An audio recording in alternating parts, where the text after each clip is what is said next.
The Devil's Arithmetic, Chapter 3. During the endless Seder dinner and the even more endless explanations from the Haggadah, Hannah frequently glanced out the window. A full moon was squeezed between two of the project's apartment buildings.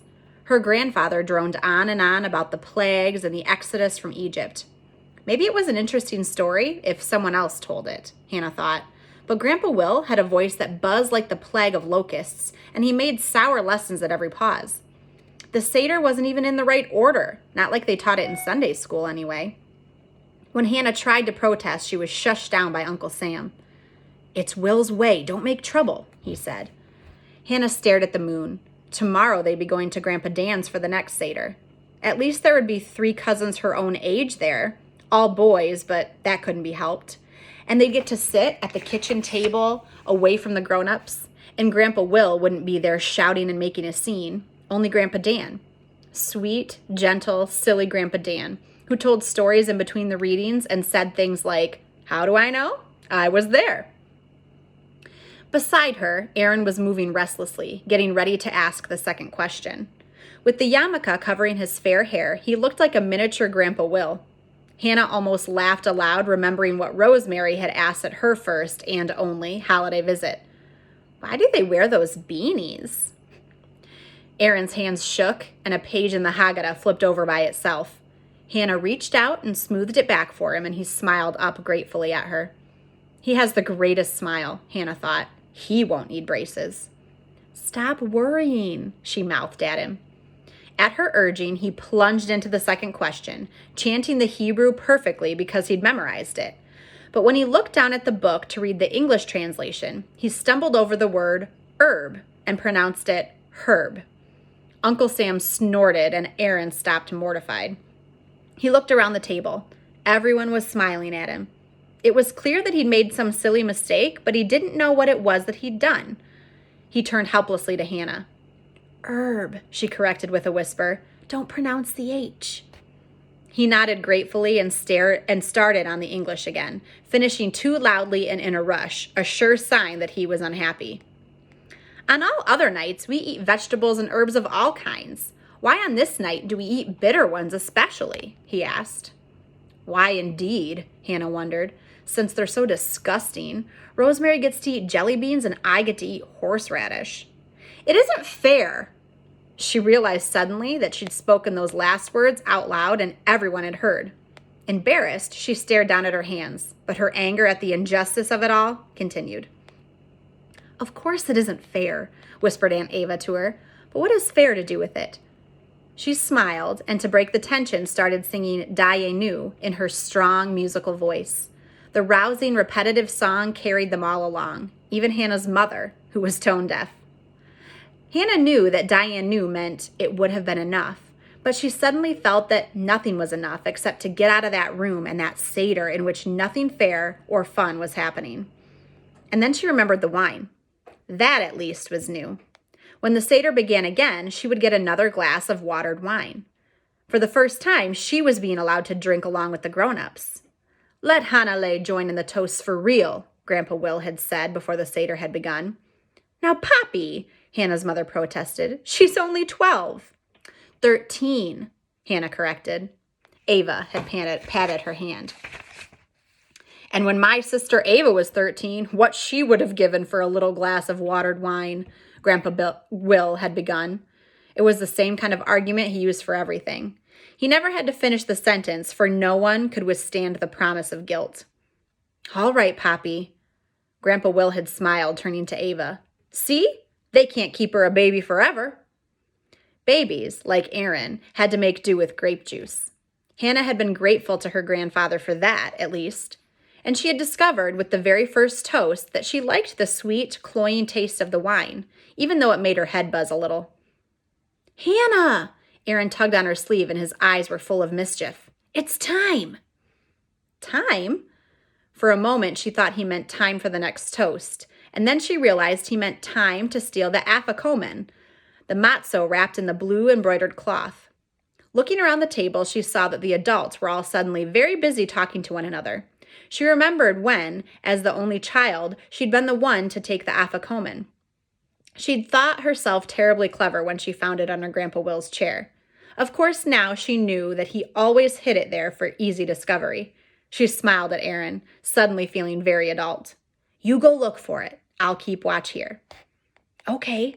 He slipped from his chair and crawled around to the head of the table. Then he leapt to his feet, holding the blue cloth and its crumbling contents high over his head. I found it, Poppy. Now I get to hide it.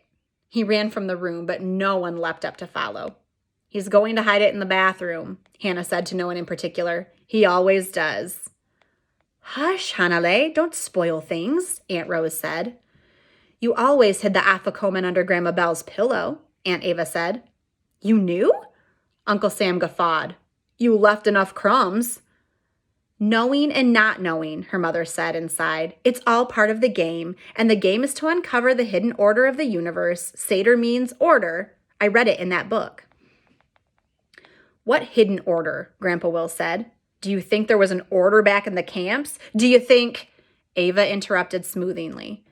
Lily, you are much too serious about these things. Let the children play. They are children for such a short time. And it's not as if we keep kosher or do things as a rabbi would.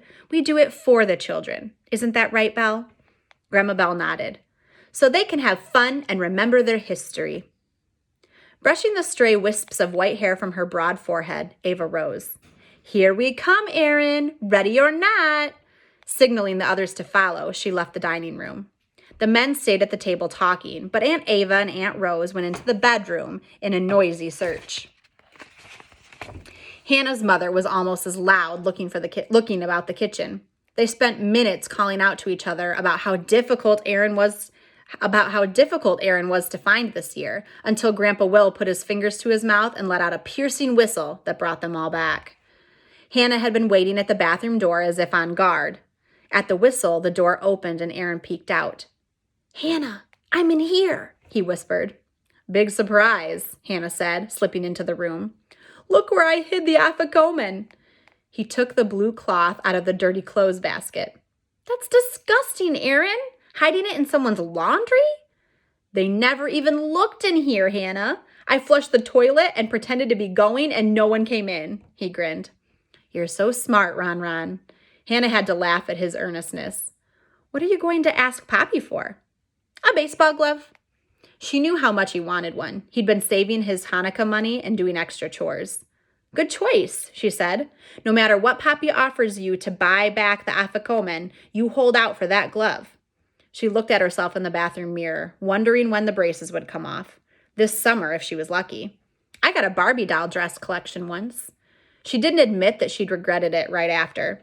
When she turned to say something else, Aaron was already gone. The rest of the Passover meal was tempting, but Hannah had eaten so much at Rosemary's, she only picked at her food. Besides, her head was beginning to throb. Uncle Sam poured another quarter glass of wine into her glass, then filled it the rest of the way with water for the next blessing. Suddenly, she was sure she didn't want any more. My head feels funny, she said to her mother. I told you she was too young for wine, her mother said with a sigh. Even watered wine. Uncle Sam handed around the large cut crystal goblet, Elijah's cup, and everyone poured a little bit of the wine from their own glasses into it. When it was Hannah's turn, she emptied her entire glass. Elijah can have it all, she said grandly. Grandpa Will smiled down the long table at her. What a good girl. For being so unselfish, you can open the door for the prophet and welcome him in.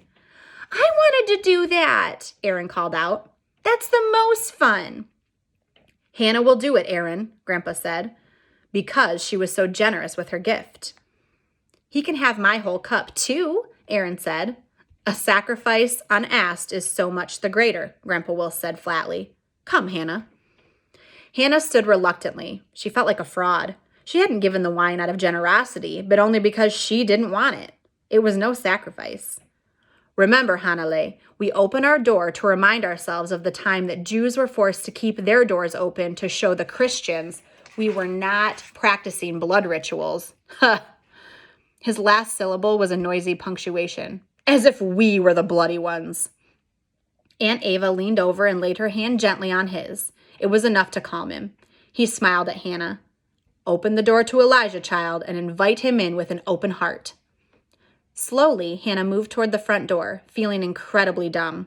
She certainly didn't believe that the prophet Elijah would come through the apartment door any more than she believed Darth Vader or Robin Hood or the Easter Bunny would. No one believed these superstitions anymore. No one except babies, like Aaron. Glancing over her shoulder, Hannah saw they were all watching her intently. Aaron bounced up and down on his chair. "Open it, Hannah," he called loudly. "Open it for Elijah." Baby stories, she thought angrily, unlatching the double bolt. Flinging the door open wide, she whispered, "Ready or not, here I come." Outside, where there should have been a long, windowless hall with dark green numbered doors leading into other apartments, there was a greening field and a lowering sky. The moon hung ripely between two heavy gray clouds. A bird pelted the air with a strange, lilting song, and across the field, stepping into the furrows, marched a shadowy figure. He had a shapeless cap on his head, a hoe over his shoulder, and he was singing. "Who asked you to be buried alive? You know that no one forced you. You took this madness on yourself."